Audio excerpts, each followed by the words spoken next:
जादूगोड़ा थाना क्षेत्र के टेंगड़ा पंचायत के जोजोबेड़ा में एक विक्षिप्त युवक ने बीती रात कुल्हाड़ी से मारकर अपनी मां को मौत के घाट उतार दिया। पुलिस ने विक्षिप्त को गिरफ्तार कर लिया है।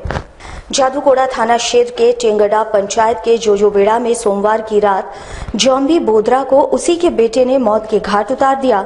जॉम्बी का बेटा मानसिक रूप से विक्षिप्त है।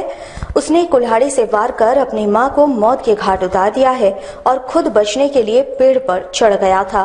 सुबह काफी मशक्कत के बाद उसे पेड़ से उतारा गया। पुलिस ने शव को कब्जे में ले लिया है और पोस्टमार्टम के लिए भेज दिया है।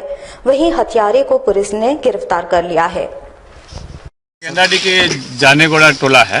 यहाँ एक 55-60 वर्षीय एक महिला की हत्या की सूचना मिली हमें और पता चला कि जब हमारी पुलिस यहाँ आई, पता चला जब तो देखा गया कि वो जो एक्यूज है वो अपनी माँ को मारकर जामुन के पेड़ पे चढ़ गया है।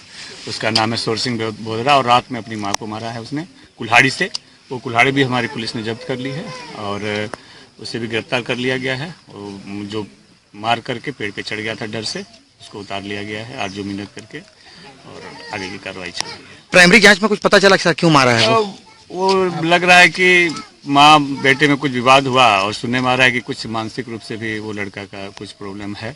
वो जांच का विषय है आगे वो, लेकिन वर्तमान में यही जो समझ में आ रहा है अभी लोग जो बता रहे हैं कि दोनों के विवाद के कारण ही ये घटना। कुछ नशे में था वो लड़का या कुछ ऐसा देखा गया? नहीं, ऐसा तो नहीं। वो फिर जांच के बाद ही बता पाएंगे कि किस स्थिति में था। वर्तमान में यही सामने आ रही है। उनकी माँ की उम्र कितनी थी सर? माँ की करीब 55-60 की है। 55-60 की है। क्या कार्रवाई होगी? अभी गिरफ्तार किया गया है, इसको अरेस्ट कर लिया गया है और आगे पोस्टमार्टम की कार्रवाई होगी और फिर इन्वेस्टिगेशन चलेगा, फिर इसमें जो बात सामने आएगी। Thank you sir. जमशेदपुर के सोनारी थाना क्षेत्र निवासी ईश्वर पांडे पिछले 9 दिनों से लापता हैं। अब इनके परिजनों ने उनके मालिक पर अपहरण का आरोप लगाया है। इसको लेकर परिजनों ने जिले के एसएसपी से मुलाकात की। बताया जाता है कि ईश्वर ठाकुर एक निजी ट्रैवल कंपनी में कार्यरत थे, जिसके मालिक संतोष पांडे हैं। पिछले 9 दिनों पूर्व ईश्वर ठाकुर ट्रैवल कंपनी के गाड़ी को लेकर बाहर गए थे और तब से लेकर आज तक वे वापस नहीं पहुंचे। उनके घर वालों ने कई बार उनके मालिक संतोष पांडे से संपर्क साधने का प्रयास किया, पर उनके द्वारा कोई जवाब नहीं मिला है। अब परिजनों को शक है कि उनके मालिक ने ही ईश्वर का अपहरण करवाया है। ईश्वर के परिजनों ने मंगलवार को जिले के एसएसपी से मुलाकात की और अपने लिए न्याय की मांग की। मेरे हस्बैंड ईश्वर ठाकुर 11 तारीख से मतलब निकले हैं कलकत्ता जाने के ऑर्डर के लिए, है ना। उनका अभी तक से लापता है, लेकिन अभी तक कुछ खबर नहीं मिला है। तो हम ये सबसे मतलब एक आए हैं इनसे, मतलब सबसे बोल रहे हैं कि मदद कीजिए, लेकिन अब तक मेरा कोई मदद नहीं कर रहा है। जो संतोष पांडे जो मेरे हस्बैंड को भेजे हैं ऑर्डर पे, वो भी ना हम लोग से आके मिल रहे हैं ना कुछ बोल रहे हैं।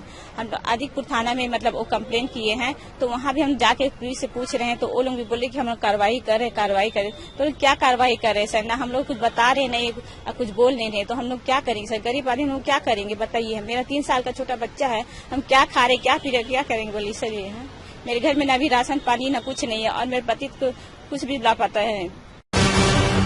एपीआई पार्टी द्वारा झारखंड के महामहिम राज्यपाल को एक मांग पत्र सौंपा गया है, जिसमें मांग की गई है कि राज्यपाल अपने विशेष अधिकार का इस्तेमाल करते हुए सीएनटी व एसपीटी एक्ट में हुए संशोधन को खारिज करे।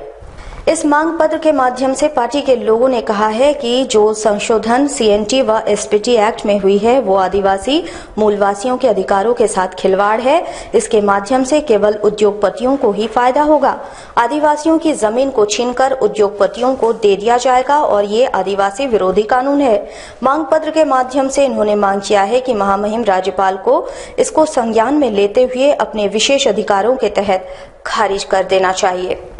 एपीआई जो है ये आंदोलन के जरिए कर रही है और इसका पिटीशन जो दे रही है, हमारा चार्टर्ड ऑफ डिमांड यही है कि हमारा आवंटन, हमारी भागीदारी उस बजट में एससी, एसटी, ओबीसी, एनटी और माइनॉरिटी रिलीजियस का आवंटन माने किस तरीका से हो जाए कि सबको न्याय मिले।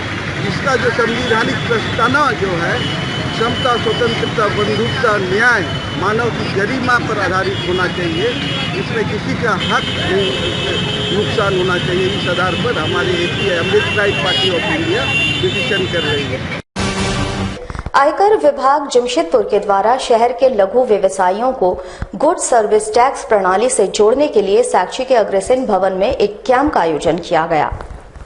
इस कैंप के तहत शहर के लघु व्यवसायियों को जीएसटी प्रणाली से जोड़ा गया। आपको बता दें कि इस वित्तीय वर्ष के अंत तक सभी व्यवसायियों को जीएसटी प्रणाली से जोड़ने का लक्ष्य विभाग के द्वारा तय किया गया है और हर क्षेत्र में इस तरह का कैंप लगाकर सभी व्यवसायियों को जोड़ा जा रहा है।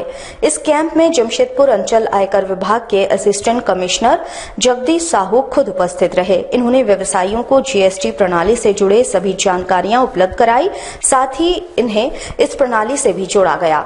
ये आज वो सरकार के निर्देश के आलोक में हम लोगों ने यहाँ पे जीएसटी इनरोलमेंट कैंप आयोजन किए हैं और ये आयोजन अपने जो ऐसे व्यवसायी हैं, छोटे व्यवसायी हैं जिनका इनरोलमेंट नहीं हो पा रहा है, जीएसटी में माइग्रेशन नहीं हो पा रहा है, उसको हम लोग यहाँ फैसिलिटेट कर रहे हैं और उनको सुविधा प्रदान कर रहे हैं कि वो जल्दी से जल्दी अपना जो ड्यू डेट है उसके अंदर माइग्रेट हो जाए। ऐसे तो हम लोग क्षेत्र वाइज लगाए हैं, लेकिन पूरे शहर के लोग भी यहाँ पे आ सकते हैं। गलतफहमी की तो अभी बात नहीं है, गलतफहमी कुछ भी नहीं होना चाहिए, एकदम क्लियर है, इसमें तो सरकार का निर्देश क्लियर है।